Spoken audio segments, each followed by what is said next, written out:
Stay tuned. Your program will begin shortly.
Stay tuned.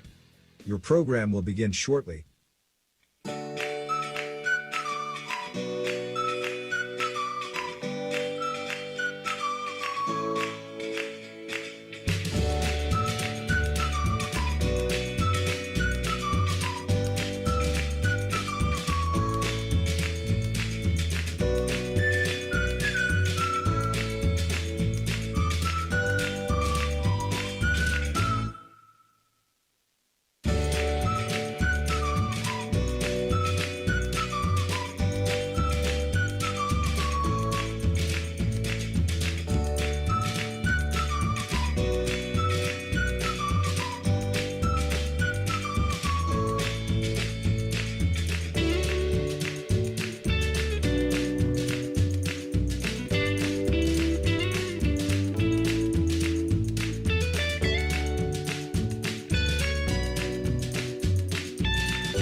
Stay tuned.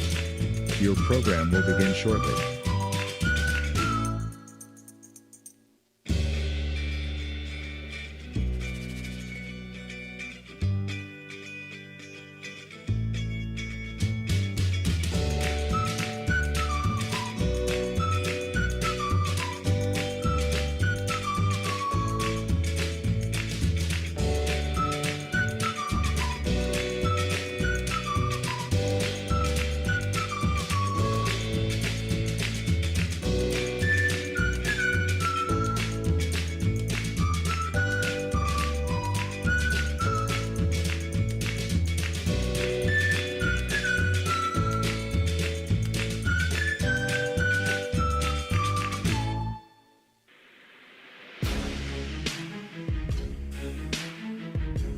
Stay tuned.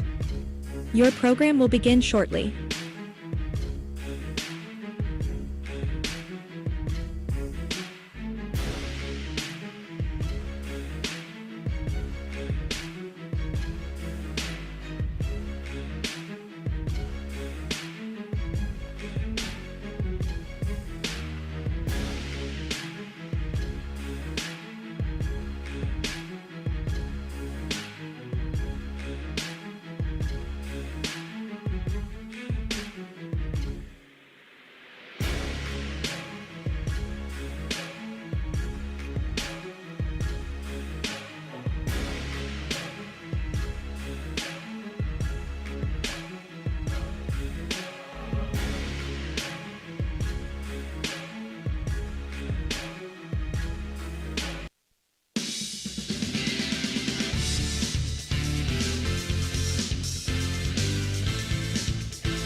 Welcome to the Harp and the Habit weeknight here, Wednesday night football coaches show, sponsored by Ohio Valley Sports Online, and the Big Red Football Coaches Show, sponsored by Fort Steuben Maintenance. Along with Steve Daly and Dan Vogel, I'm Jim DiCarlo, and we'd like to welcome Reno Suckage here to the Football Coaches Show, week number 2.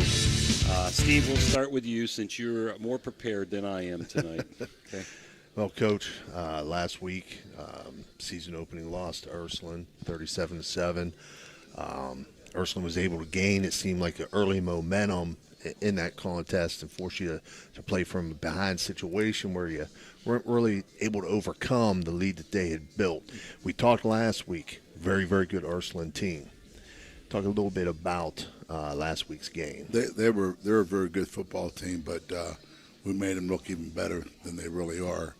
And first 17 plays defensively, I thought we did a really good job. And our offense we just couldn't get started. But some of that was on them, some of that was on us. But I think the thing that really hurt us was the block punt. And when they got the onside kick, we intercepted the pass the next time, so that really didn't hurt. It was just when things like that happen, it's just more embarrassing than anything else. But the block punt hurt us, and but like I said, they were a good team. We got no excuses, and we'll just see that kind of coaching staff we have, what kind of players we have, and how we react this week. And so far, we've had really, really good defensive practices, and we have 2 good offensive practices, and today was a mediocre practice. But when you're just trying to make some changes, you have to be patient. And right now, we're just trying to be patient. But Friday, I don't care if we call dive or power, we gotta make it go. I don't care if we call base or even, we got to make it go. We got to play a good game of football. Mm-hmm. I'm sure you guys are going to respond in week number 2, but a lot of times with a loss, there's good things that can happen. Tell us something good that did or will come out of that game for you guys. Stick togetherness. The guys stuck together. The guys kept working. Just stick-to-itiveness. That was one good thing. And the second good thing, believe it or not, in my opinion, was we didn't have anybody hurt. Didn't get anybody hurt. There's sometimes in a game like that when you start to play a little bit lackadaisical, late in the third quarter, early in the fourth quarter, you get guys banged up. But our kids stuck to it, and we put guys in there. They played they played as fast and as hard as they could. We made little mistakes, and little things are big things in football. And, we've been talking about that on this show for a long time. Little things are big things, but the good things that came out of it were healthy, and our guys stuck together even after the game. Coach, I'm not, it's cliche. A lot of people say, the week to 1 to week 2 thing, and I don't really necessarily believe that because I think you're always trying to improve each day and from day to day through the course of a season. But in your opinion, what has been the areas of focus for your team coming off of week 1 as you prepare for this week 2? Honestly, this week it hasn't changed a bit. It really hasn't. I mean, that's behind us, and it's behind us. And we just went out there and we had a typical Monday practice, typical Tuesday practice, typical Wednesday practice, and just trying to, we spent a lot of time in individual. We spent a lot of time in group stuff. We spent very little time in team activity. But, we end each practice with about 15 or 16 minutes a team. And but just we never want to say after the game we got to get back to basics and get back to fundamentals. If you never leave your fundamentals, you never have to get back to them. We just got beat. We got our butt kicked. We got out-coached. We got outplayed. It's over. And that's how I want our players to go about it. It's over, and now we're on to Indian Valley. And if we can't get ready for Indian Valley, then we shouldn't be playing football. Right, that's one of the beautiful things too. It's always nice to come back. Hey, sun always comes up the next day, and guess what? You got another opponent. It's back to work. Coach? Let's go to Indian Valley there, Coach Zach. I got to see them a little bit on film last year. We were supposed to broadcast a game with them in St. Clairsville, and it did get canceled. But they have a stud running back, and I'm going to let you talk about him. And we talked out there about their quarterback was a sophomore. He's a dual threat too. What are the strengths besides that stud tailback that they have for Indian Valley? Well, I think the offensive line has a big assist in making him what he is. I think he does a really, really good job of finishing his run, but the offensive line does a really good job of giving him a hole to get through to begin with. I think he finishes his run as good as anybody. I've been telling our players, you're going against Scattaboo for Arizona State, and that's exactly what he reminds me of. And he's good. He's real good. I'm not taking nothing away from him, but I'm giving a lot to their offensive line that initially open up a nice crease for him and the quarterback. And they do a really good job. Their offensive line coach does a good job with the scheme, and Kinsey takes advantage of it. But they do have a really good offensive and defensive line. You're going to have to game tackle him, aren't you? You can't just go one-on-one with him too often and bring him down from what I've seen. I don't think that. I think he takes a lot of pride in his run, and we have to take a lot of pride in bringing him down. Steve? Yeah, last week, Coach, they knocked off Green 28-21. Green's Division II, is that correct? Yes, I don't know. Yes. Yeah, Division II team. I'm sure, obviously, you had that film. You had the scrimmage film, I'm sure. And this Indian Valley team, when you look at them on the defensive side of things, did a fairly good job holding Green to 21 points. I didn't get a chance to see any of their scrimmage stuff. Talk about them defensively. Well, defensively, they play a 3 and a 4-man front. 75, 55, and 70 are their 3 down linemen, and then they'll bring their outside linebacker down when they want to go to a 4-man front. But they play them equally well, and the strength of their defense is the way their 2 tackles get off the ball. I mean, they come off the ball and they do a really good job at that. Their linebackers play downhill. 22 is also Kinsey's also a linebacker, and when you watch the film, and I'm not saying this in any derogatory manner about anybody, but I feel like I'm watching us because them kids played hard, and I like the way our kids play. And so, I mean, their kids like the game of football, and they play like they love the game of football. And that's what impresses me most about them, not their tailback, not their quarterback, not their offensive defensive line, just the way they play the game, the way they're coached, the way their coaches coach them up. I really respect the program, and hopefully we can gain their respect. They probably have more experience, as you told me, out there than you coming back. They have 8 of 11 starters on both sides of the ball, you said, right? Yeah. So that's a plus for them. Plus, they won the state. They got to play a lot of extra games last year, too. And I know their community's all excited about what's going on. So it's going to be electric down at Harding Stadium. What's it going to take for a Big Red W down there besides the hard work and the gang tackling? Well, hard work and tackling and blocking, all that is a given. Both teams are going to do that. What's going to take it? We just have to be steady, and I think that we have to be more consistent on what we're doing on both sides of the ball, especially offensively. And we got a couple kids back this week, so that'll help us out a little bit. And whenever you lose one piece, it takes 3 pieces to fix it. And especially, a school our size, Division III or Division IV team, you just don't have the depth in it. But getting kids back help, and so that'll be the first help. And secondly, we got to tackle. We got to tackle well. We got to play good on third down on both sides of the ball. We got to play good on third down on offense, good on third down on defense, and third down's a very, very important down in high school football. Steve? So, Coach, breaking down, I didn't want to skip over this either. We talked about them offensively, defensively, special teams-wise. Okay, the matchup on special teams, as you said, you had a miscue last week on special teams. I know you guys are doing a heck of a job of rectifying that situation, but hope you know, you are.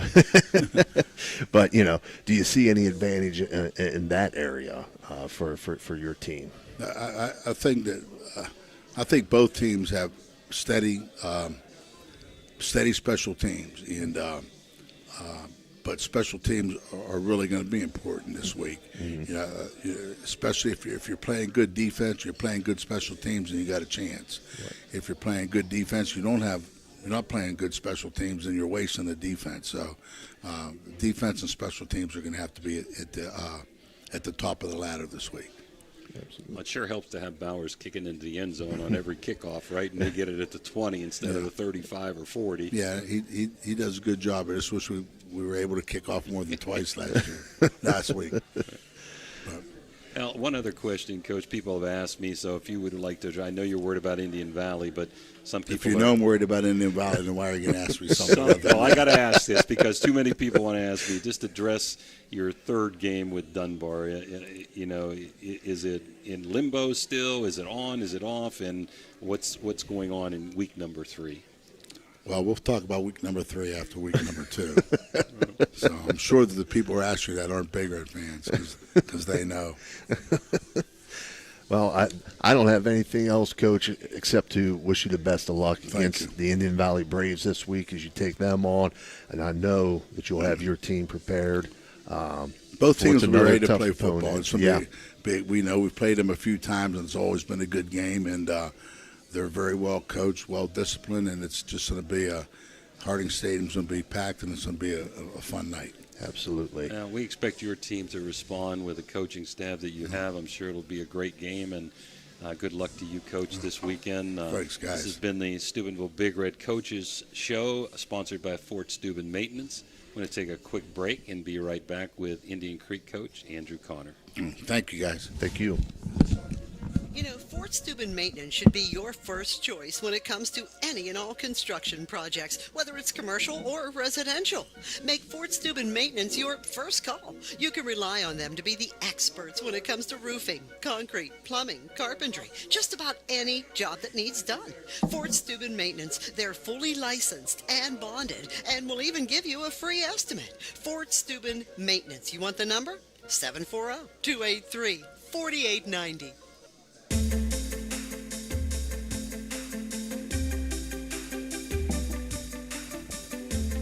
Welcome to the Harp and Habit, Steubenville's hidden gem. Here, Irish charm dances with local warmth. Picture shepherd's pie, fish and chips, and soda bread, all crafted with care.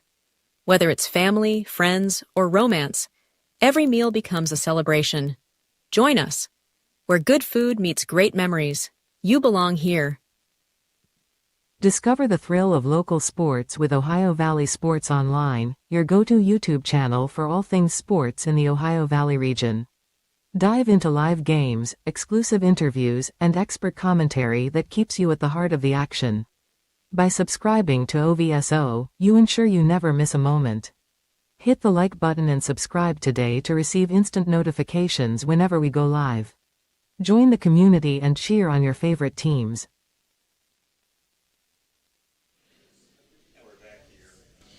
For segment number 2 in the Ohio Valley Sports Coaches Football Show with Coach Andrew Connor, sponsored by Everhard Bow Funeral Home. We'll just start quickly and let Steve add on. Coach, got to us off the slow start last week, up by about a touchdown at half, but you had a nice finish to the game. Want to give us a little comment about the Cambridge game? Yeah, I thought we came out very well on both sides of the ball. We had our first 2 possessions, we scored. We got up. We gave up a kickoff, which obviously wasn't something we wanted to do. Our defense, I thought, played lights out the entire game, and then we kind of got stuck a little bit with field position. We took over 2 times inside of our own 6. Hard to get anything kind of manufactured there. We went to half 14-6, and then we scored the first 4 drives out at halftime. And I thought our offense responded well to some adjustments we made at halftime, kind of going empty. And letting our quarterback do a lot of running. I thought Ian did a really good job with that. And, I was impressed with the way we finished the game. And, I just hope we can kind of build off that this week. That was the point I was going to bring up, Coach. I was able to watch highlights of the game itself, and I thought, am I seeing this correctly? But you said you were going to do it. Like you were going to mix things up and use a little 5 wide and what have you. But as you said, Ian Starkey, who I think is a great kid, I had him in class when I was out there. I know his freshman year for sure, doing it with his arm and his legs in what I saw on those highlights. He was very efficient. I mean, we were 11 for 13. We're probably not going to throw the ball, more than 15 or 16 times in a game, and just not the way we do things. But, I thought he did a really good job. We probably called – 18, 19 pass plays. He turned some of those plays into runs. I mean, when we run boot, option obviously number one is to run the ball if no one's there. Again, he spread the ball out around, hit, I think, 7 different receivers for those 13 or 11 completions. So, he did that part well. And I thought our running game was good. I thought we were able to establish our running game, through him and through Gavin and Bruce at our tailback spot. And, our young sophomore Dylan Romanak came in and did a good job kind of finishing off that last 4 minutes of the drive. So, we felt like, we did what we needed to do offensively. Again, we were, I think, pretty balanced for us. I don't think anybody would have thought in the first game of the year we'd be an empty, I think it was 13 times, and we're in our wishbone just 7 times. So, if you were probably a better, you would have bet the opposite way at least. But, I thought our kids did well. I mean, and again, we don't want to be predictable. I think we were 14 runs on first down, 12 passes. So, again, we have a good quarterback, and we trust him, and, he put us in good situations a lot and makes some good decisions. And, it kind of reminds you a little bit of a point guard in basketball. His job is to get the ball out, or if we need him to do something, he does it, and he did a really good job with that. Right.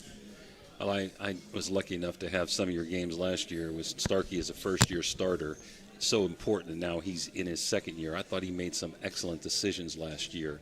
I think you're very balanced, like you said. You have good running backs. You have nice receivers. Ian's done a great job for you, I thought, the last year in one game so far.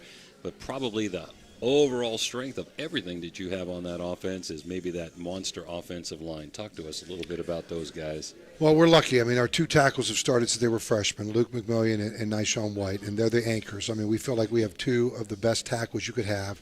And then inside of that, again, 3 more seniors.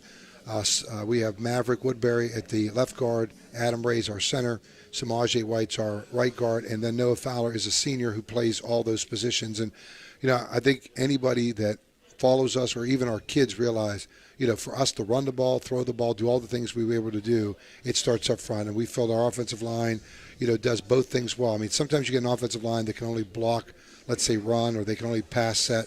Our guys do both very well, and they're very athletic offensive line. They're a big offensive line. They enjoy trying to wear the other team out. And I think in the third quarter, it started to show. I mean, I think we started to wear down Cambridge, and we started to be able to run our counter trays. We started to run outside a little bit more. And then at the end, when we were trying to close the game out, we just went kind of mano-a-mano blocking and inside zone blocking, and they got off the ball and did a good job. So, I'm very, very happy with our offensive line. And, you are right. I mean, it starts with our offensive line. Anything we do, anything that we're able to accomplish starts with those 5, and, Noah coming in to give those guys a spell.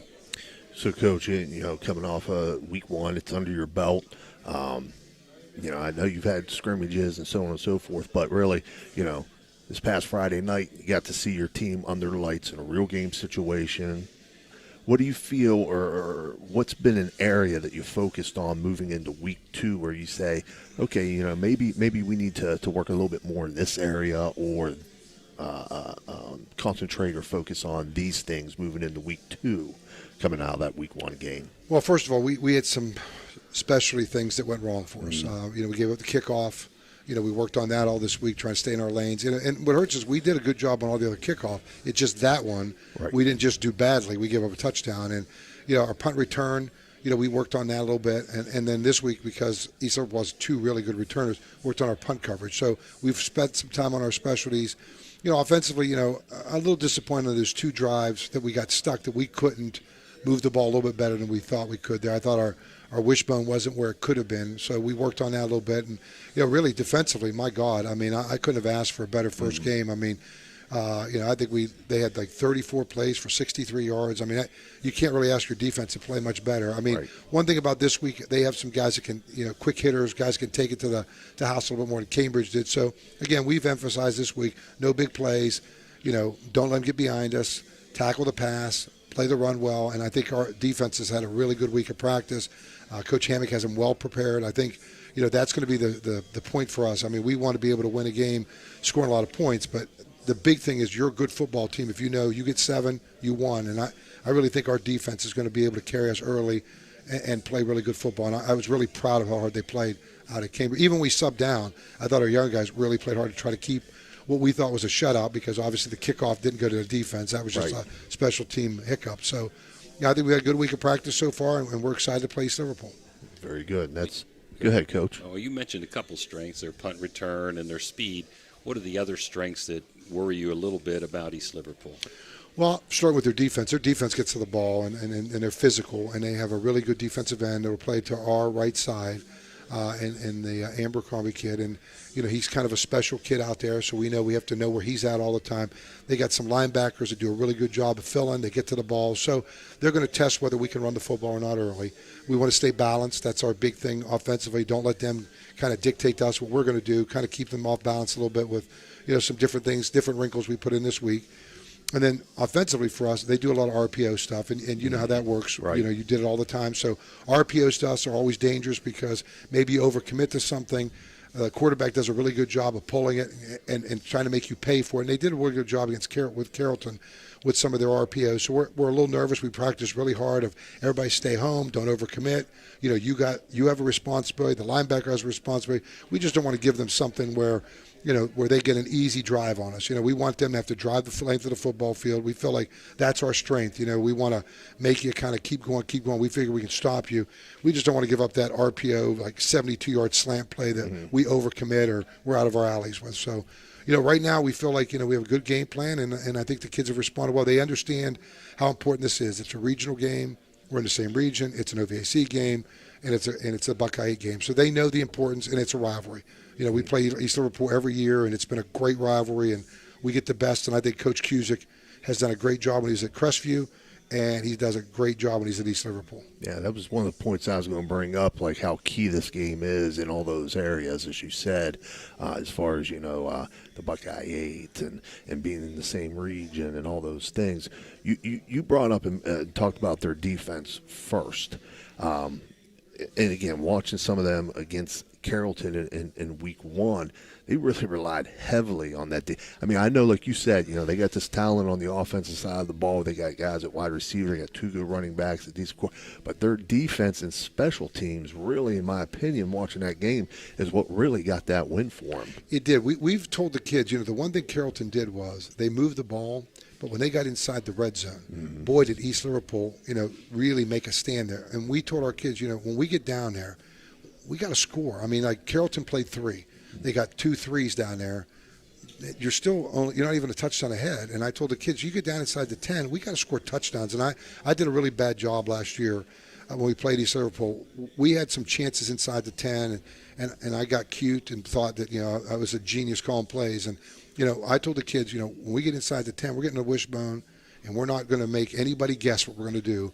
We're going to run the ball and be physical. And I think that's where our growth has come as a football team. I think, we understand when you get down there, you can't settle for threes in high school. You got to score touchdowns, and I think that was the key thing. I think you're right. East Liverpool, that's how they got themselves going.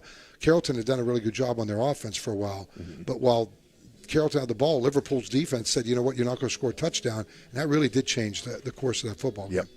In case people don't know, East Liverpool did win that game, so they come in 1-0. How about your health this weekend after the Cambridge game? Hopefully everyone's in good shape for the game. We're very fortunate. We came out, we played, I think, a physical game for us, and, we didn't have any injuries. I mean, maybe some bumps and bruises, but, we're a full team, full load, full go, so we're excited about the opportunity Friday night.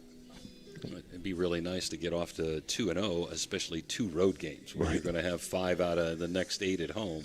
It would be, and it's a tough place. Liverpool is a really tough place. They play well in East Liverpool. I mean, that is a historic thing. When you play up at East Liverpool, it's a tough place to win. Like I said, Coach Cusick is a very good veteran coach. They have a veteran staff, and their kids are eager. They got a lot of kids coming back, and they come off a big win at Carrollton on the road like we did. And so, for us, it's an important game for us, like I said. And one of the big things for us, you want to build momentum and you want to keep getting better. And, the old wise tale and the cliche you want to say is you make your greatest improvement between games 1 and games 2. And so the one thing we want to make sure is we continue to grow. And, we know it's an ongoing process. And, we're excited about the chance to continue that process and that journey as we continue down through our schedule. Absolutely.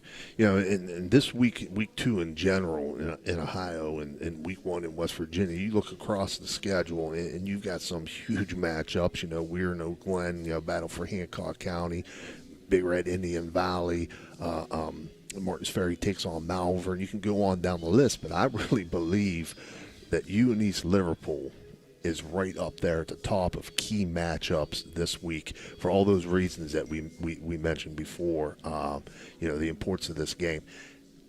How do your kids psychologically look at that? I know you have a veteran team. It's not going to be an issue getting them up for that. But, what's the sense or the feel amongst your team? I think it's, I think starting with our seniors and our captains, I think they know, hey, if you want to be successful, you get certain opportunities. And this is one of those ones where the team that wins this, the other team's going to help them by winning, keep going in front of them in the playoff race. And I know it's early, it's week 2, but, sometimes you have to be honest with your kids. I mean, right. It's a math thing. I mean, it's math. And that this is important because, again, it's a rivalry game first. And the second thing is, everybody's goal is to get to week 11. And I know you don't think about 11 at 2, but at 2, when you got a team that's going to be a game where they're going to win some games. Liverpool's a very good football team. Right. And we would think that Liverpool's thinking the same of us. We're a very good football team. So one of us is going to help the other one the rest of the year. Right. So I think our kids understand, and what they want is their goals. There are certain times when you really have to kind of circle the wagons and realize how important it is. And I know it's early. It's week 2. You got a whole year ahead of you. But, man, if you want special things to happen, you got to take care of the opportunities you have. This is a big opportunity for us to show what we're made of, who we are, and where we're at as a program. And I think the kids kind of have taken that. They've embraced it. I think the 2 things that you carry with you on the road, can you run the football and can you stop the run? And I think, we're taking 2 things with us on the road that we are pretty good at. We can run the football and we can stop the run. And that gives us a fighter's chance up there. And that's how we looked at it. It's a boxing match. We've got to do our best. We're going to have to take some early body blows from Liverpool, and we got to be able to withstand that and play 48 minutes of football. Right. Listen, it's good to see you had some growing pains with some of these young kids that were freshmen and sophomores that are now seniors, skilled players, but especially on the line. So I'm so happy that you guys made the playoffs last year. I think you have a really good chance to do it this year, and you have such a veteran crew there in a lot of key positions. And I think it's nothing but success for Indian Creek, and good luck this weekend. Well, I appreciate it. And the one thing I want to send a shout out to, too, is, the kids played really well, but I want to thank my assistant coaches. Man, they really worked hard in the summer. They had a great job last week, getting everything ready and doing what they had to do during the game. And they've had a really good week this week. So, it's a shout out to the whole program. We got a minute or two. Go ahead and name who you can remember. You may miss somebody. Well, my big thing for me is, I don't want to go through because you're right. I could run down here with my sense of memory. But what I want to say is, I got a veteran staff. I've added some additions this year too, and they work hard, they coach hard, we get the kids prepared, and it's important to have that staff and have that support system, and I'm lucky I do, and they are great. And for me, it makes my job a lot easier. I mean, you're only as good as the assistant coach you have, and they even make me look good, because I know there's times where I do some crazy stuff on a Friday night. So I appreciate how loyal they are, how hard they work, and I wanted to send a shout out to them, because if they were listening or watching, they mean the world to me. They're not only just coaches of mine, they're friends of mine, and man, they work hard, and I just want to say thanks to that. Oh, one more thing there, compliment to you. I did see your coaching staff. I can't list all their names either, so I won't. But a lot of those kids played for you, and that's a compliment that somebody's playing for you and they're willing to come back and coach with you. So they must not have hated you too bad when they played with insanity. you, Coach, okay? One or the other. It's either a little touch of insanity or what, but I do appreciate everything they've done. And like I said, we're excited about the opportunity, and we're going to give it our best shot on Friday night. Good luck. That was the Indian Creek Coaches Show. Coach Andrew Connor, we wish him luck this week. Sponsored by Everhart Bow Funeral Home. We'll take a quick break, and we'll be back with Quincy Wilson, Weir High head football coach. Thank you, Andrew. Everhart Bove Funeral Home, they believe you should take care of your loved ones while you still can. Pre-planning at Everhart Bove ensures that your family won't have to worry about the stress of final arrangements during this most difficult time. More importantly, they won't have to worry about how they'll pay for it. Visit Everhart Bove Funeral Home today and discover all the affordable options available. Everhart Bove Funeral Home, Wintersville, Richmond, and Burgolds.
Now we're here with Quincy Wilson, the head football coach at Weir High, and this segment sponsored by Hancock County Schools. Quincy, I was with you last week, and the Thursday after last Wednesday's coaches show, you had a big, long trip scrimmage to North Marion. Yeah. Talk to us about that trip and the scrimmage. Well, I was excited that we traveled well. You know, we went 2.5 hours. The kids handled the buses and all that good stuff. You never know these days, and none of that kind of stuff. And we get down, it was hot, you know, so we handled travel plus heat. They're a playoff team, so that was a great test for us. And moved the ball, did some things, and was happy with some other stuff. But you know, in the biggest, you know, when you analyze it, you know, you can nitpick anything.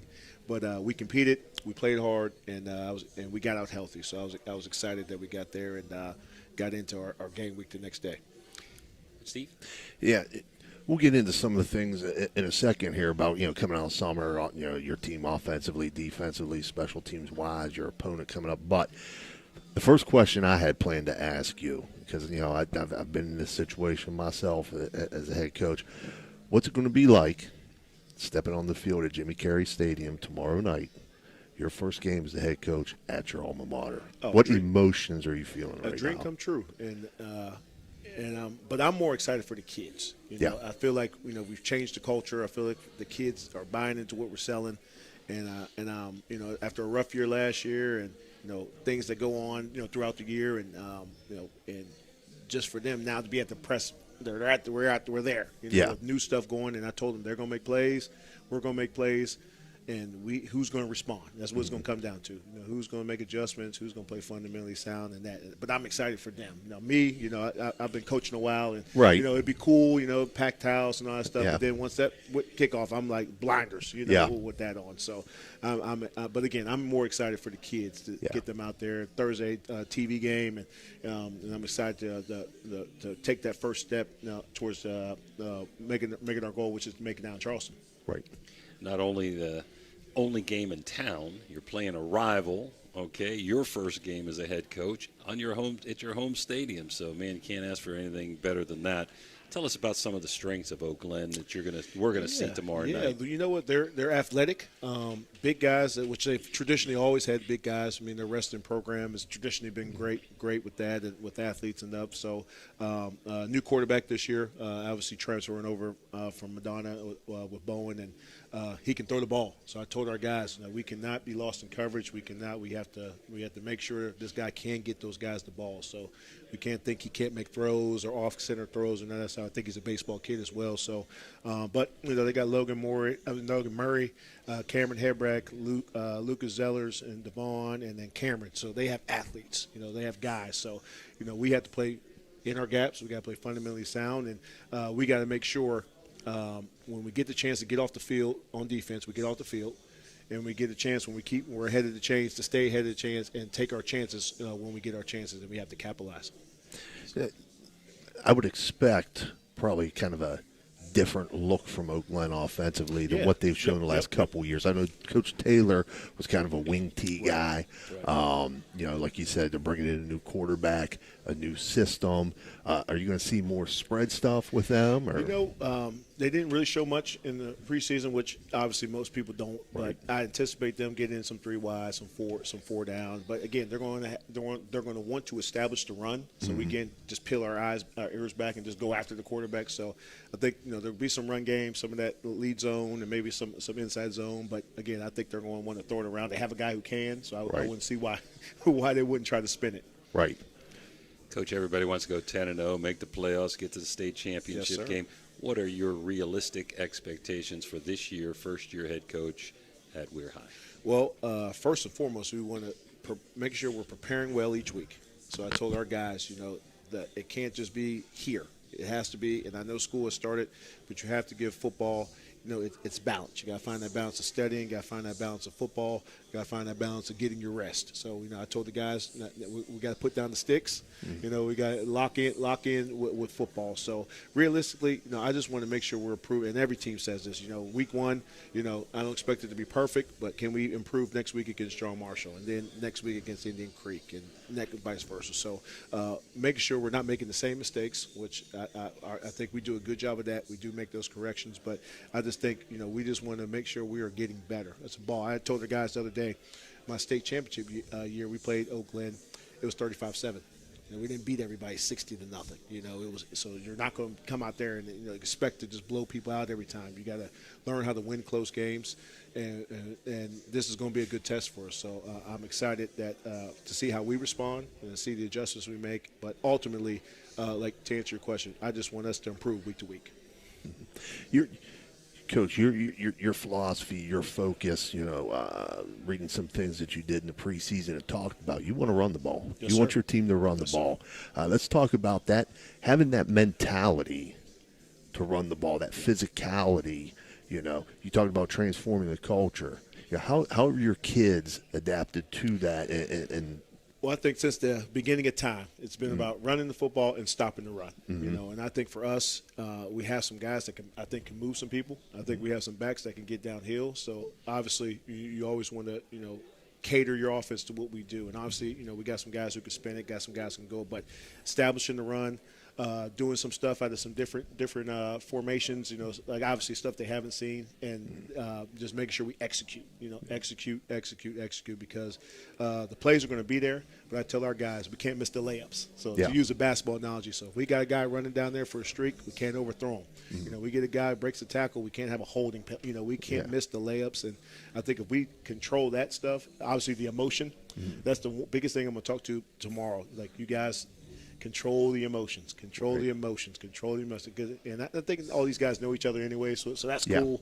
You know, not like when I was in high school, and sometimes you had to watch the previews just to see who was. But no, so these guys hang out or play different sports together. So, you know, who can control their emotions and, you know, get that first win, because it's going to suck you out. And it looks like the weather's going to cooperate with us. It's going to be a little cooler, so that's good. So I'm just excited to see the guys in school tomorrow and to see, you know, look in their eyes, and I'll know. Right. I'll know when we report back for the getting ready for pregame and all that good stuff.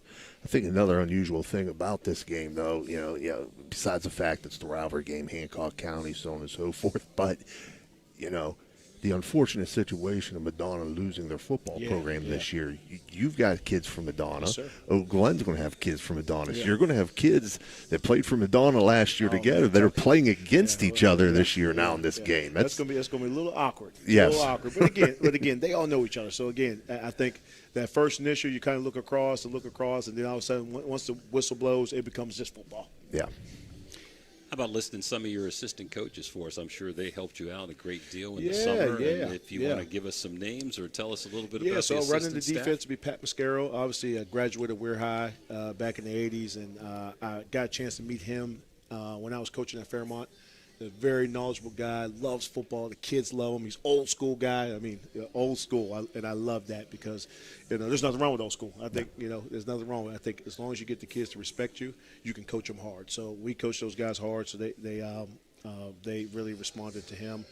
Two of my cousins are on there, Vance Miller, who was coached in the previously Bray Price, who was a star down at Wheeling Central, and was just finishing up at the Rhode Island and has had some couple workouts with the Dolphins. So hoping we don't lose him, you know, during the week for our football. But I told him, no, chase your dreams with that. And then George Marriage, who was on the staff last year, Mr. Leary, who's been there for a long time. So a little mix of old and new, which is good.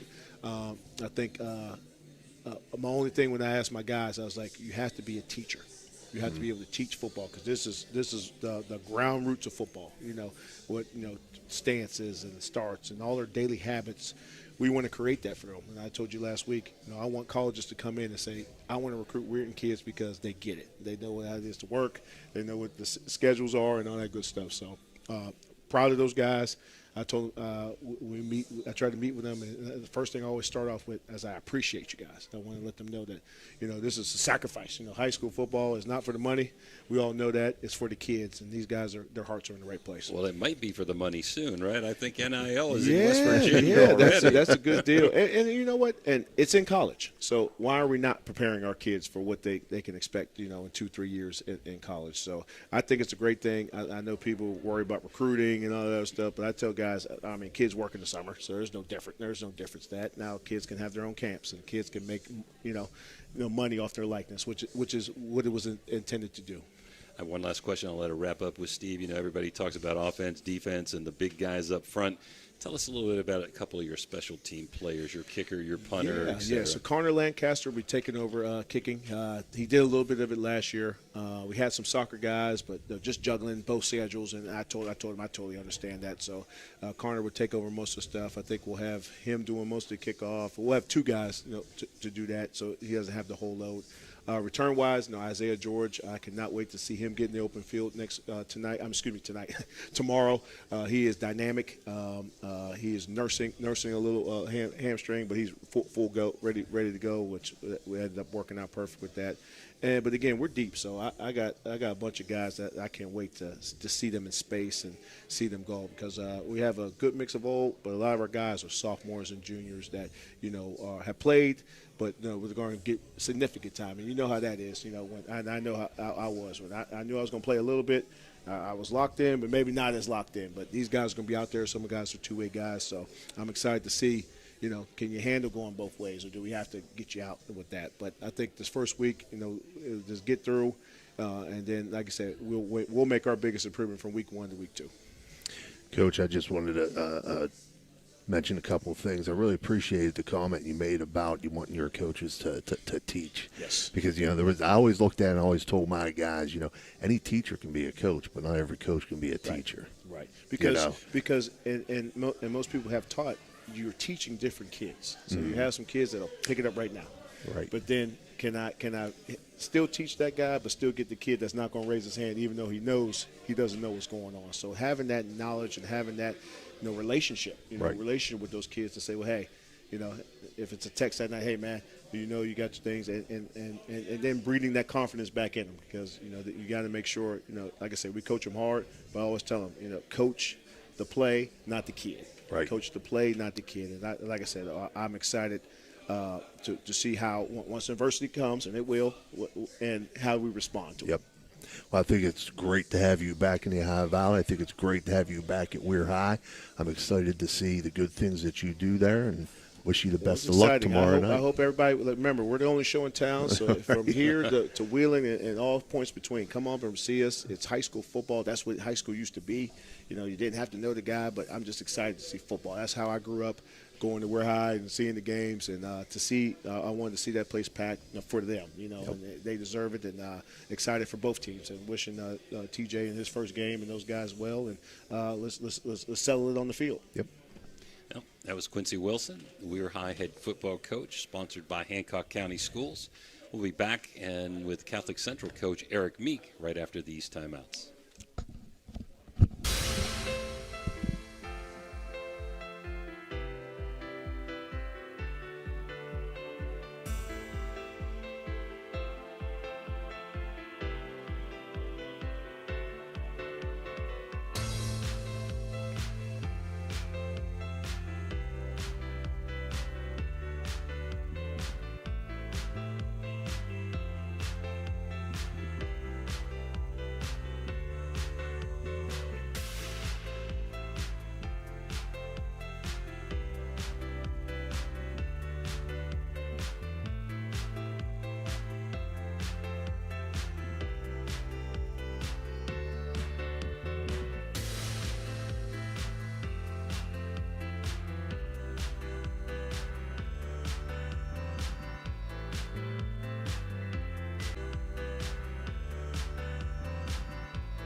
Welcome to this segment of the Ohio Valley Sports Online Coaches Show, week 2 of the high school football season, the fastest 10 weeks of the year. The Steubenville Central segment with Coach Meek here, sponsored by National Colloid. Thank you, National Colloid, for letting us bring you this. Over there, Tony Lelly, and we have Coach Meek. And Coach, what a nice win the first week. Wasn't pretty. A little bit ragged there, but a win's a win. Yeah, I thought, I thought we played hard, and I thought we played for 4 quarters. The only negatives that I saw was obviously the fumbles. We put the ball on the ground, whether it be a snap or just fumbling 6 times. We lost 2 of those, but the other 4 that we did get back, it took us out of drives. Yeah, it's going to ruin your momentum anytime you have that. You try to. All these sports it's all rhythm, and when that rhythm goes. Yeah, and then we had some penalties, not unsportsmanlike conduct or anything like that. But we had some like offsides and some illegal procedures. So 17, I believe it was 17. I read it was 17. Total, and most of them, both teams, and most of them were pre-snap. Yeah, pre-snap. Penalties, so. Yeah, it was a clean game. Drive coach is crazy. Yeah, and but the bottom line is we fought hard. We had a lot of young kids on the field for the first time of varsity football, and we were able to come out of there. Nicholson Stadium is always a tough place to win, and we come out of there 1-0, which is good and healthy. And Jim Salimas, is a veteran coach. He's he's an icon in the coaching, so that's a nice feather in your cap. Good friend. That one, Tony. Yeah, so it's always good. The first one, you're not sure how your guys are going to do.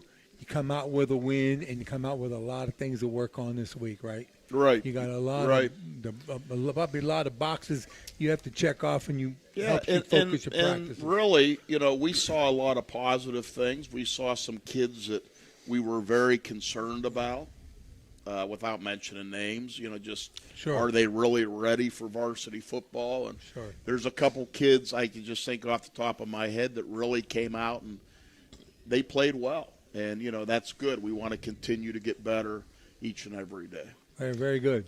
Yeah, and then you got to win. You got to win in your pocket. Yes. Very good.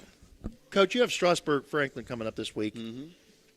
They're a story. I mean, they're a good program. Right. They have a solid program there.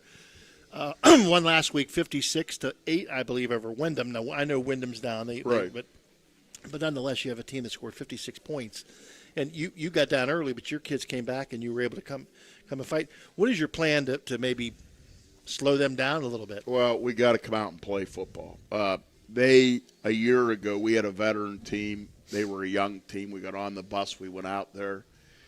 Not taking anything away from them. They just, from the opening whistle to the end, they beat us in all areas, coaching as well, looking back. And, so they beat us by 15 points, and now they're a veteran team. They have everybody back, and we have some kids back, but we're really a young team. But, we're going to have to really be ready to play good football for 4 quarters. They're in the IVC, which is always a good conference, football and basketball especially. And, we were kind of thinking that right there to the last second of Week 10, we thought we were going to get a first-round rematch in the playoffs, and somebody beat somebody, and we ended up playing River instead. So, that loss has been sitting with us for a year now, and it would be nice to be able to somehow get to 2-0 and knock them off this week. 219 yards offensively last week, 194 of them on the ground. Sprockeye led the way for you, your veteran quarterback. A lot of speed, 96 yards, and Holsworth had 63, and Holsworth had a touchdown. Both had a touchdown in that game. Give us a little bit rundown of what you feel like you can do this week. We thought, as far as running the ball, 3 guys really distributed: Matthew Sprockeye, Ryan Holsworth, and Kai Busick. Kai and Ryan are juniors, and Matthews, a senior quarterback who's very deadly running the ball. But you got to give our offensive line credit. Right. Our offensive line, we have a junior, Nick Mascio, who started all 10 games last year as a sophomore, did very well. At left guard, we got Johnny Kostecki, who started all 10 games a year ago. At right guard, we have Johnny and Nick are juniors. We have a sophomore who is transferred in from Pittsburgh, Braylon Wilson. He's actually related to my wife and kids, not related to me, but he's going to be a really good football player at right guard. And then our offensive right tackle was James McKinnis, who we moved from receiver to tight end to tackle, and he was very unselfish to do that, and he did a great job. Our left tackle is another senior, Alex Fedorov, who's made his first start. And our tight ends, we had a sophomore and a freshman. Sophomore Matty Jones, freshman Seth White, and a senior also battling there in J.P. Gessler, and one other kid who got some action who's getting better. And we're looking at that offensive line, and that's a junior, Hunter Kirkpatrick. Coach, big holes in the defensive line. What's Peyton Rouse? Whatever happened to him? Peyton's, I talked to Peyton a lot. Peyton's over at West Lib playing very along good. with his brother Braden. Very good. Yes. So how'd you fill those defensive line holes? Well, what we did on the defensive line, Braylon Wilson transferred in. Mm-hmm. He's a sophomore. As we mentioned, that Johnny Kostecki is a junior.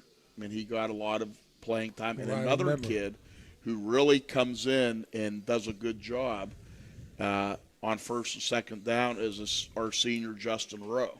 Now, at defensive end, what we had to do is experiment a little bit and try to get a little more speed on the field. So we moved junior Nate Irvin to defensive end from linebacker, and Ryan Holsworth to defensive end. But the kid that really played really well there last week, and he's, as long as he does well tomorrow in practice, is a senior Alex Fedorov.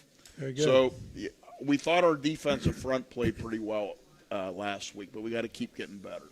Yeah. It's When you lose Peyton Rouch and Cam Bradley at end, those are two really good defensive ends. And what's Cam Bradley doing?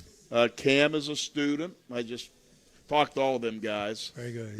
And he's at Miami of Ohio going to school. A very good student. That's good. Good.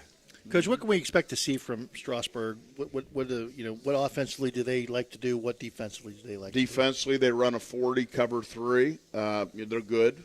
Like I said, now we did move the ball last year on them, but they moved it better on us than we moved it on them. Offensively, they'll get in almost like a shotgun wing slot look, and they'll bring guys in motion with some misdirection. A lot of timing routes. Well, last year they hit us on the slant route, so we've been really working those. I think they hit two for touchdowns on us. So we've been working those big time.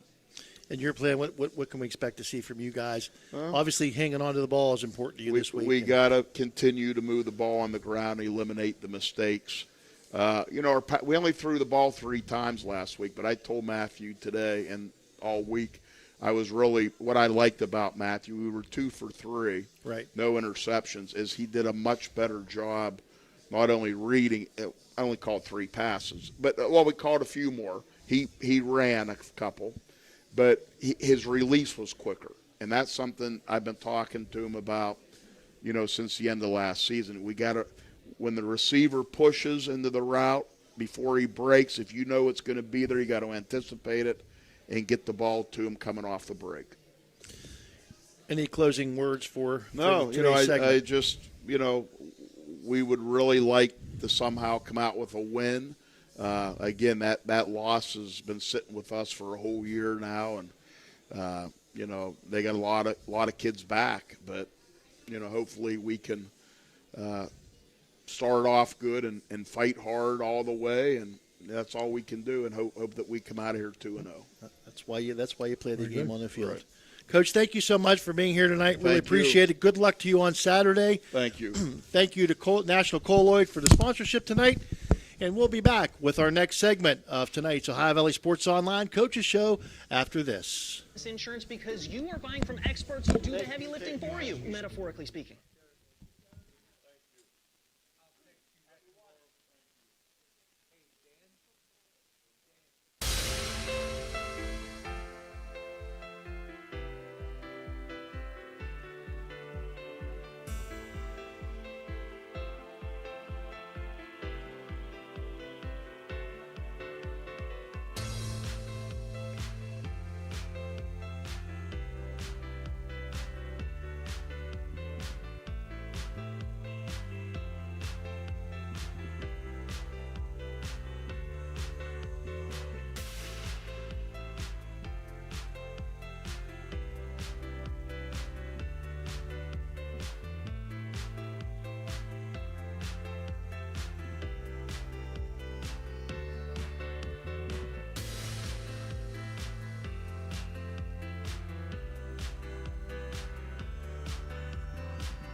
Can you hear me? Yep, gotcha.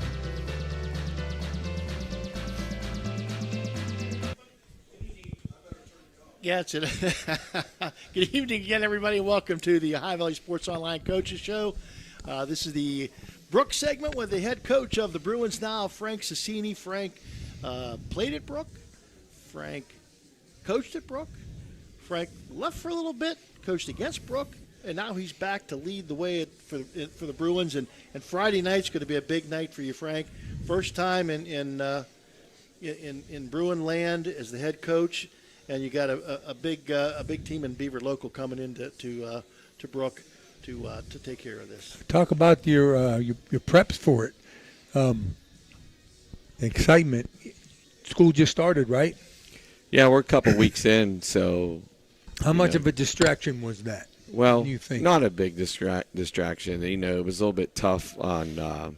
We had a scrimmage the same day as the first day of school, so that was a little bit of a challenge, but that's okay because we have to get used to that. And you know, to get back to what you had said, you know, when I'm on the field and I see Bud Billiard field, right, that's something special for so many reasons. Being an ex-player, might change that to Bud Billiard and Frank Cicini field. Well, that's a long way off. That's a long way off. Coach had 80 wins in a decade and multiple state championships and appearances, and I was fortunate as a player to be part of that. In 1987, I was a sophomore.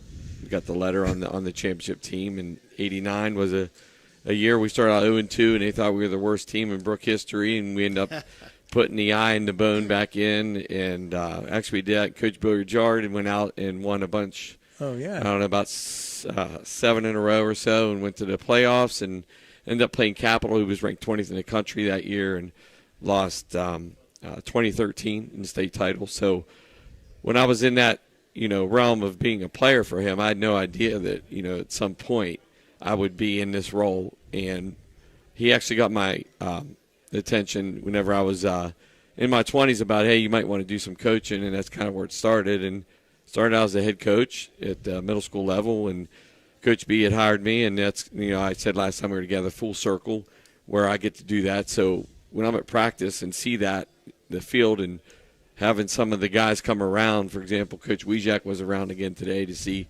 Tony Lally stop by and all these legends, that we are excited. And for me to be in the forefront, especially this week after all the prep and everything that's gone into the game planning, to eventually, you know, get to a point where we are going to play now. And it's been, you know, a short 7 months since I've been in the building, and to establish, you know, the philosophy and things that we had wanted. And we're still working on that daily. that now it's here. We talked about how fast. I think you say that often. It's the fastest. Fast how many 10 weeks. But really, when we talk the off season, that it's coming. It's coming. Well, it's here, and the kids are excited about it.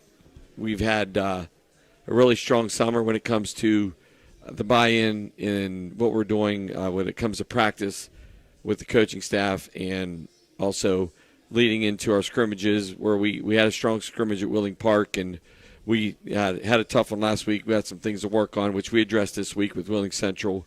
That's why you scrimmage. That's why anytime you see teams, Mike Young and Willing Central football, you know what you're getting. That spin series is crazy. Yeah. I mean, it's hard to defend. I mean, it really is. It is, and they do it extremely well. They do a great job with it. So, we are ready. It's game week now, and we're a couple sleeps now. I told the kids, and it's game time. Now, if I could give you one small piece of advice. Sure. When you come out on Friday night, and just before kickoff or right at kickoff, I know you're going to be busy. You're going to be into the game. Just take 30 seconds and take it all in, because this is special for a lot of people, for your family, for you, and just kind of look at the crowd and just take it all in for yourself. Be a little selfish for 30 seconds, because I know you're all about your players and you're all about your team. Be about yourself for about 30 seconds. Take it in and enjoy it, because these things don't come around in life very often, and, right. and you're never going to have this first game opportunity again. Yeah, right. First game opportunity. To get back on your scrimmage, I remember when I coached, it wasn't a very good scrimmage if it went really well, right? Because you think everything's great, and if it doesn't go well, now you can focus. There's certain things that you focus on to get better. And from what I understand, you guys had a good opportunity to focus in on some things on this what we talked about during your practice, that you can focus in based on that scrimmage. So it's got to make you feel good, at least, and you can continue to focus on those things, right? Frank, let's get into the Sure. Friday night, this game, the first game. West Virginia starts a week later in Ohio. Beaver Local has a game under their belt already. You got a nice win Friday night.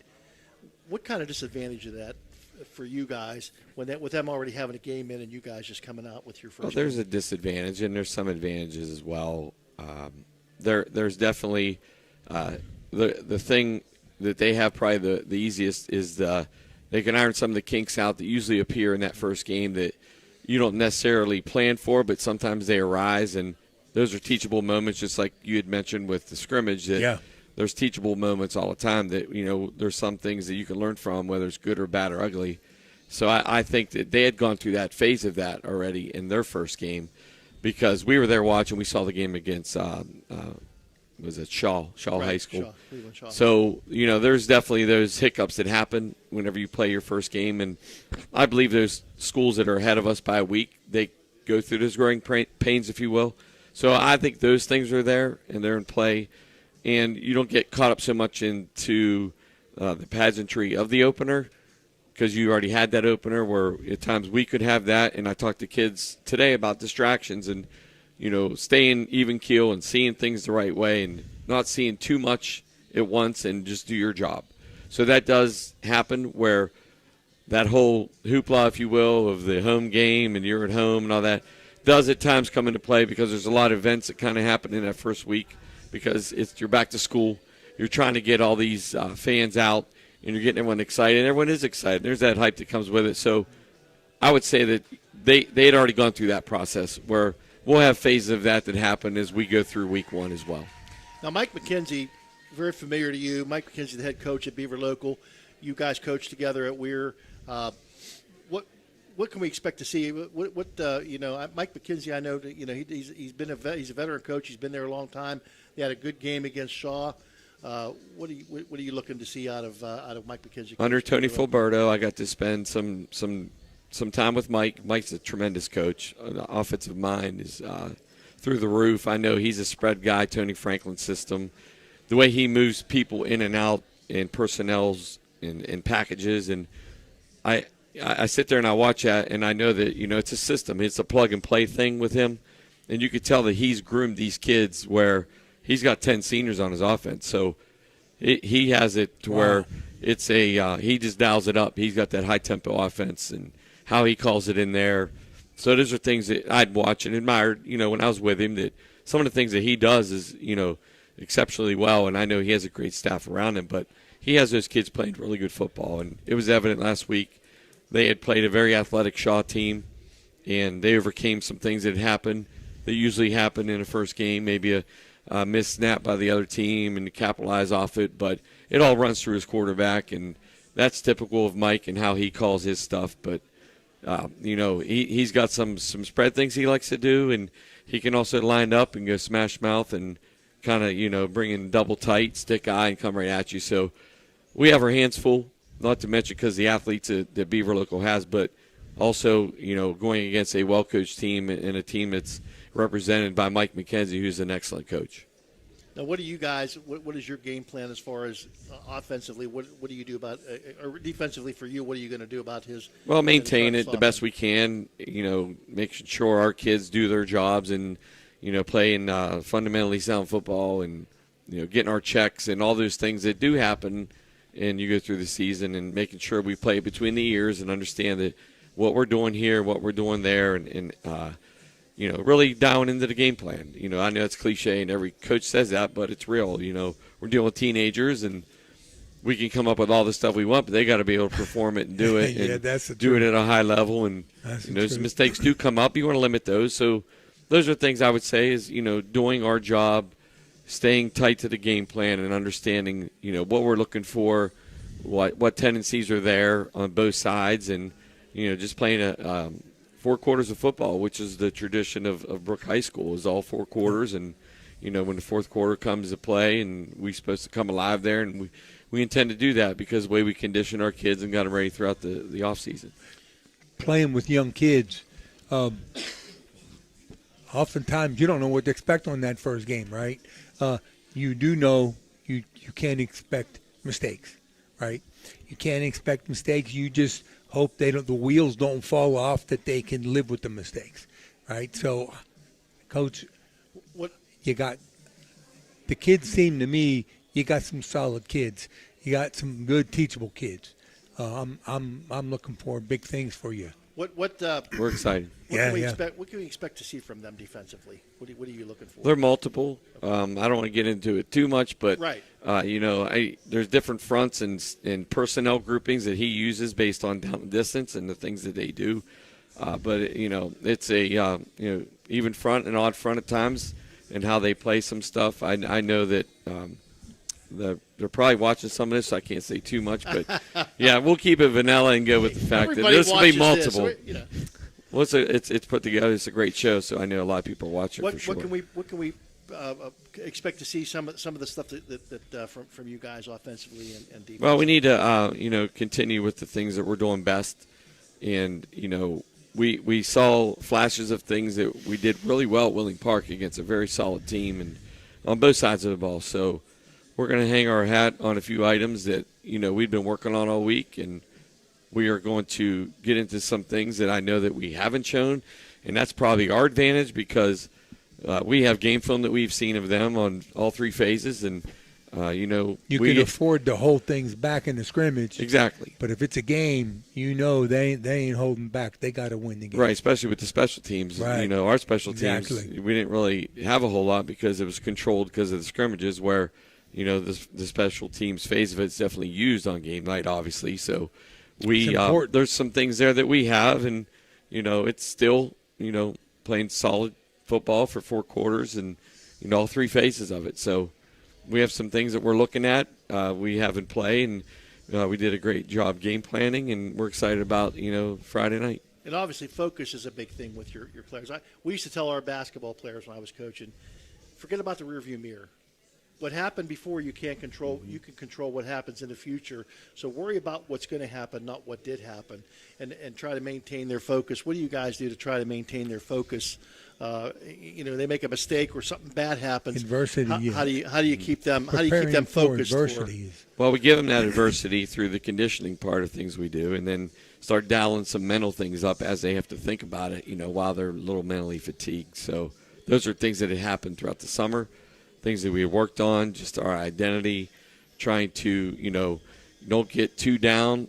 Stick with each other, and whenever things are not so great, and when things are great, I think the best teams stay just even keel throughout the process, and there's not too many highs or too many lows. It's just I told them they laser vision focus and staying with the whole the plan and not getting too caught up in the everything that's going around us, because you can see too much of it if you're looking around, but really you just need to focus on doing your job and not worrying about too much and just focusing on what's in front of me in the task at hand.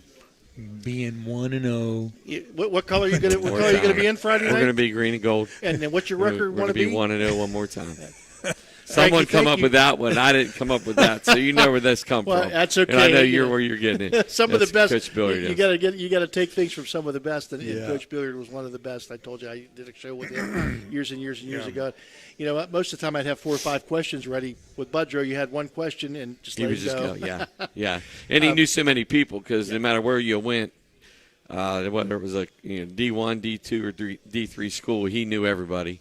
And it was an open-door policy at every one of those schools. And some of the things he did, he was on the forefront of so much. And looking back as a kid, understanding that, now looking as a coach, I was watching that as a student, athlete, and then now it's like, wow, okay, now I know why, or this was done this way. And you just got, this side of it that, now I'm dialed in trying to, establish what he had done through the years. And there were some things that were really good that was going on at Brooke High School. We're going to keep that stuff, and some of the stuff we'll move on from. But the majority of it is ran through Bud Billiard, and I know Coach McLean had done that, and I'm going to be the same way. And you see Mac and all these other disciples throughout the valley that are part of that, and it's all the same storyline. And really, it's just fundamentally sound football and get after it for 4 quarters. Well, we're excited for you. We'll be rooting on the Bruins this weekend, and hope you.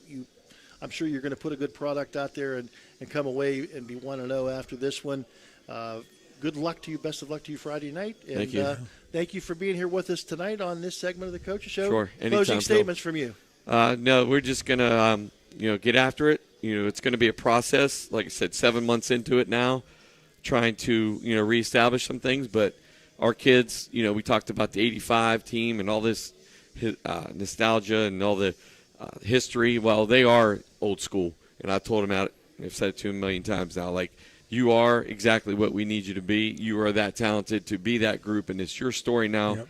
Let's go out and, let's see what story we're going to tell here in this season. We're excited to see what these seniors and this team has, and we're going to go ahead and do it this Friday night. I know it makes you feel good, right, when you have a superintendent. By the way, Brooke County Schools is sponsoring this because it is the place to be. Dr. Crook, right? For Dr. Sure, Crook. And when Corey you got Murphy, when Eric you got a guy like that, Eric James, great guy. When you got guys like that are behind you and are behind to rebuild the program, as an alum, I can't be more excited.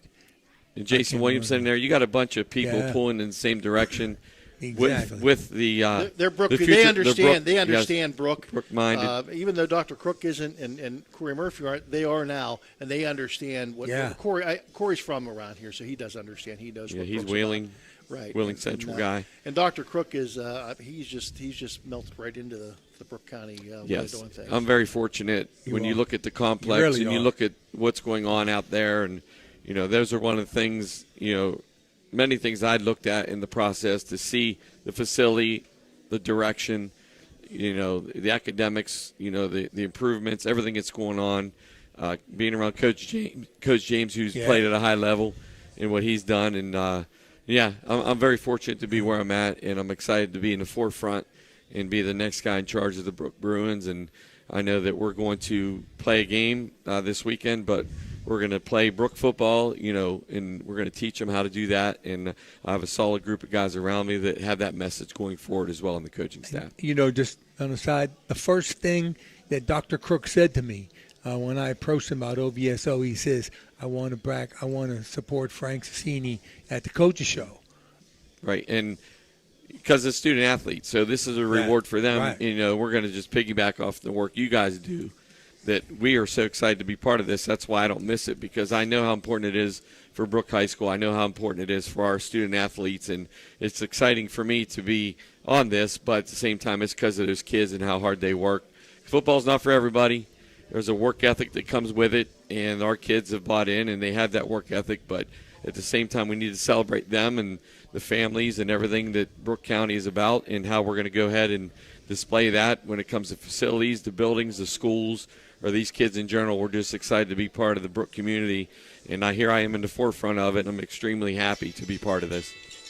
And I love the fact that you meet with the parents, and they have a piece, they have a say, they can talk about the kids. Yes. That's a big part of it. That's important. Yeah, there's a lot of layers to it when it comes to the high school, the middle school, and the junior Bruins. I've even spent some time down there watching some practices down there too. So it's we're going to throw that out there and get that. And I'm sure get that all covered. Process. I'm sure it's a process. I'm sure your middle school principal supports the team. That would be Jennifer Sassini, and I have a lot of support so far on that, and I know that to be able to even go to that building and see the kids and visit the lunch last year and things like that. So it's really cool for so many reasons, but it's all tied together.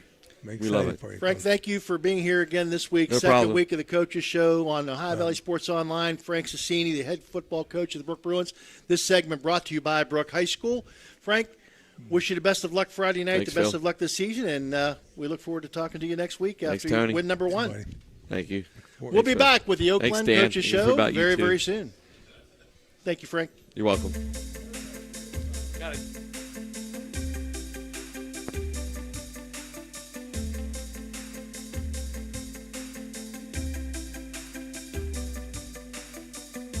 A Bruin symbolizes strength, adaptability, and resilience. From the moment a child enters Brooke County schools, they are forever known as a Bruin. They have pride in themselves and the schools they attend. A Bruin can navigate challenging situations and will always work to embrace change. A Bruin ensures all students understand what it means to be a part of something special and have a sense of belonging where they can study, compete, and succeed. Want to learn more about what it means to be a Bruin? Visit BruinPride.net. Brooke County Schools, the place to be.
Welcome back to the Ohio Valley Sports Online Coaches Show. Our final segment tonight, head coach T.J. Miller of the Oak Glen Golden Bears. This segment brought to you by AB Heating and Cooling.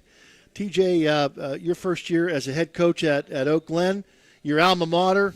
I was there when you were a student there. Yeah. You've coached there. You've coached against Oak Glen. You coached different places.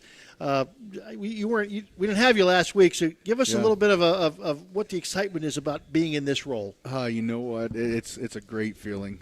Even when I took the job, just the excitement. The community has been phenomenal.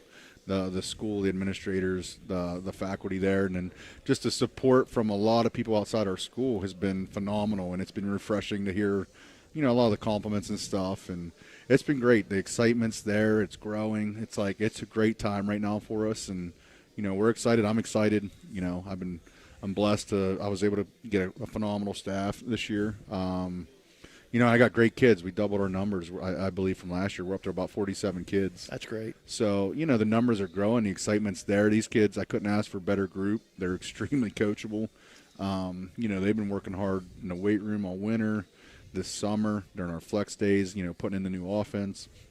So these guys have been phenomenal to work with. And, I'm excited. I'm excited. I talk to our athletic director, Julie Zeldos, all the time, and and she's been phenomenal to work with. I couldn't ask for a better AD in my first year, so she's put together a great schedule for us. I appreciate the days when you were there too. I'm saying she's been great.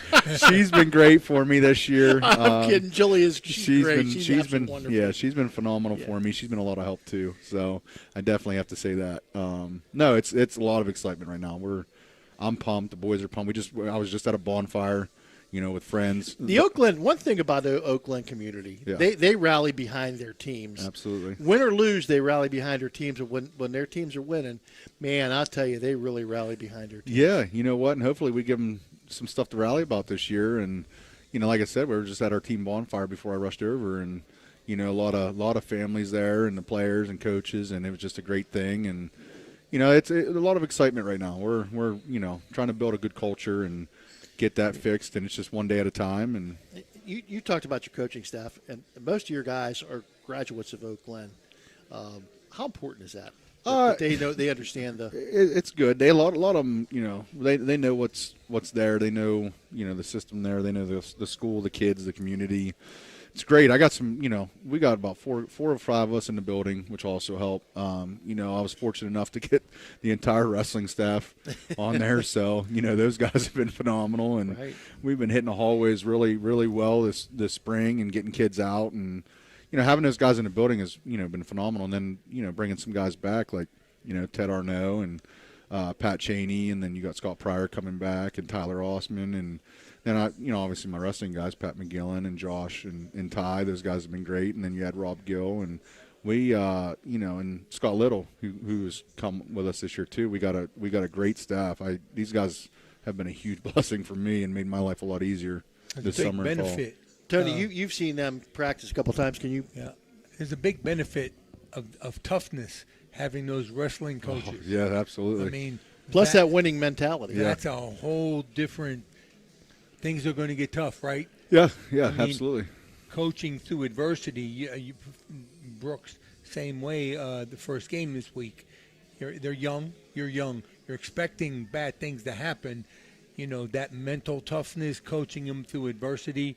That's a big plus for you having a bunch of wrestling coaches. Yeah, you know what? I'm a big wrestling guy myself too, so I buy into it too. Yeah, I was too. Yeah, I mean those wrestling mentality. I'll take all the wrestlers I can get any day. And as far as adversity, we talked about it today and yesterday with our squad, and knowing we're going to get some adversity. That's just part of the beast, and it happens. And we try to get a lot of our mental toughness. We try to accomplish it in the weight room this off season. And one of the great Ohio Valley coaches that I actually picked their brain years ago, and he probably doesn't even remember this, is Mike Colopy at Edison. I remember baseball picking his brain. How do you guys get that mental toughness? What do you guys do? And he said the weight room, and they're huge in the weight room. And they always had a lot of success in there, and he has great success at baseball. Yeah, he's a phenomenal coach, and he had great success as a football coach. Yeah, absolutely. I have being around baseball and football, I like Mike a lot. I had a lot of respect for him, and as well as a bunch of others. But I always remember him telling me that. And so this winter and this summer, we were hard in the weight room, and that's where we wanted to get our mental toughness from. And hopefully, it pays off for us. Well, tomorrow night starts your inaugural season as the head coach of the Golden Bears, and your cross-county rival, the Battle of Hancock County. You head into Weirton to play at Jimmy Carey Stadium, and let's face it, Quincy Wilson making his debut as the head coach as well. How do you prepare for this? All the hoopla that's going to happen, and it's a Thursday night, so you know there's going to be a packed house. No, we're excited. Listen, to go with that question, first week of school, right? So any disruptions trying to flow your kids, that has always been an issue with the teams that I coached. Yeah, you got a summer routine, first week of school, kids are discombobulated with their schedules. You can take that one at a time. Yeah. So, to piggyback off that, Friday was our kids' first day, and obviously that first day of school was always a little bit of a grind, and kids are tired and all that. But, we were going up early because we went through 2 days, and these guys were, I was asking them throughout the week to get up early, get there and grind through. So they, it wasn't a bad practice for us. They were kind of prepared for it, and we had a great day. So it wasn't too bad. We kind of got on that system early. So when school did happen, we kind of were ready to go. And anything special over the weekend? Did you have them? We had that extra day. We put a lot of time in Saturday. We had a good practice, lengthy practice, a ton of film, chalk talk. We study film, religiously. We tape a lot of practices and stuff, and we try to get every teaching moment we can with our kids as much as we can, just to help them and grow their knowledge for the game and fix the mistakes and all that little stuff. So we did a ton of film, lifting, big practice. We were up early at 7 a.m. just getting that early grind and building that mental toughness and getting these guys going. So, and then to piggyback off of the Weir, we had a lengthy talk today. We know what we're walking into. It's going to be a great environment. Yep. A lot of respect for Quincy. Obviously, very polished athlete. Obviously he's coming back to coach in high school. Got a lot of respect for him and what he's doing. And I've listened to some of the stuff he's doing, and it looks like he's trying to build something great too over there. So kudos to him. Our guys will be ready. They're fired up. Like I said, we had a long talk, what we're going to be walking into, facing a little bit of adversity, kind of, getting rid of the not paying attention to the outside noise, just taking care of ourselves, stay within ourselves, stay focused for 4 quarters, and, let the chips fall and get after it. So he was here. He didn't realize this is the 61st game in this series. Weir leads that series 40-20, but over the past 15, 20 years, it's been pretty even. It's been the last 3 Oak Glen has lost. 3 before that, Oak Glen won. 4 before that, Oak Glen lost 6, and before that, won 4 in a row. So it's been fairly even over the last 16, 17, 18 years. Opportunity maybe to start something that, they won 3. You won 3, they won 3. Now it's up to you again. Yeah, we'd love to get that streak going back in our favor and get it going, obviously. So, we're working our butts off, and the coaches and the kids, and we're hoping we can get that first game back on the winning side for us. And how important? How important is the focus here now? You have kids who go to the Career Center. Yeah. That from Oak Glen, Weir High, they go to school together for part of the day. Now they're playing against each other, and frankly, Hancock County is a small county, so everybody knows each other pretty much. True. How do you handle that with? You know what? With so much social media nowadays, everybody knows everybody. You got your Snapchat and your Facebook and Instagram and all that. These kids talk all the time, and obviously the rivalry's still there, and there's they want to win, we want to win in that heated rivalry. But at the end of the day, it seems like nowadays with the technology, these guys talk so much to each other. It's a lot different from when I was in school, when obviously you didn't have those smartphones or anything, and it just the rivalries were heated. You went out there and competed and got after it, and that was it. What are you looking for? What are you looking to see? What can we expect to see from Weir defensively and offensively? What are you looking for? Offensively, I think they're going to try. They got some nice skill players to work with. I think they're going to try to establish that run game, which they got some big powerful backs. So I think they'll try to get that going. Defensively, from what we've seen, they look like they fly around pretty well. So listen, we're respecting what they're going to bring, and we've had some great practices leading up, and I told these guys just be ready. We want to deliver that first ball and get after it. So, we expect them to come out strong, naturally, of course, and hopefully our guys are ready. And we've had some good work leading up to it. So, can you give us a small snapshot? I don't want you to go into detail, but a small snapshot of what we can expect to see from the Golden Bears on both sides of the ball. You know what? Listen, defensively, we've been preaching fly to the football, and we have every day. I mean, I'm pretty stern with these guys as far as if we're not getting the job done, they're running, they're paying for it. So these guys, listen, they've bought in. I think you're going to see some guys flying around on defense. Offensively, we got a lot of weapons. Obviously, we got you got a good group back. Yeah, we picked up some kids too. Unfortunately, with Madonna not having a team, which is very unfortunate for them. Any issue about integration with those guys? No, you know what? They've been great. What's ironic is two of them that came over, I just got done coaching in baseball. Right. All the way to state title games. So like Maddox Bowen and Tyler Dillon, who both are phenomenal kids, they fit right in. They've just kind of went in there and did their thing. And Maddox, he's going to be he's our QB right now, and he does a phenomenal job. He's one of my hardest workers on the team. Always putting in time. Even out of practice, he's out on the field doing stuff. Like, the kid's work ethic is insanely good. He's an awesome kid to coach. And he's a big film guy too. Oh, he studies film a ton. Like, you couldn't ask for a better guy to come in. And, he's been great for us, and he's been learning every day. And I can't say enough good things about him. And then you got guys coming back like Logan Murray. He was hurt last year, but he's a game changer, great athlete. Then you got a lot of our skill guys back. They'll be utilized tomorrow with Josh Marr and Christian Chappell, Cameron Carter, Devin Eustock, and then our horses up front. I think offensively, we feel confident. We got a game plan. We're ready to go with it. We want to utilize a lot of our skill guys and let Maddox do his thing also, and rely on our horses up front too. You got Cam Hebrock, who's he's a beast to deal with. He's all 6'3", 240, 250, and he's an animal. He does. 2 scrimmages, he did a great job for us on both sides of the ball. And you got Noah Schmidt, Lucas Zellers, and Cole McGillen coming back. And we got a lot coming back. I think if we can stay focused, stay on the grind, I think we'll surprise some people this year and see some success. And these guys are excited. I'm excited for them. I can't wait to go to war with them. I love this team and I love these guys, and I'm excited. I'm pumped. It's finally payday. Yeah, absolutely. Yeah. Any closing comments? No, listen, I'm excited. I appreciate you guys having me. We're excited. We know the energy's high right now. I appreciate our administrators and, our AD and, my coaches.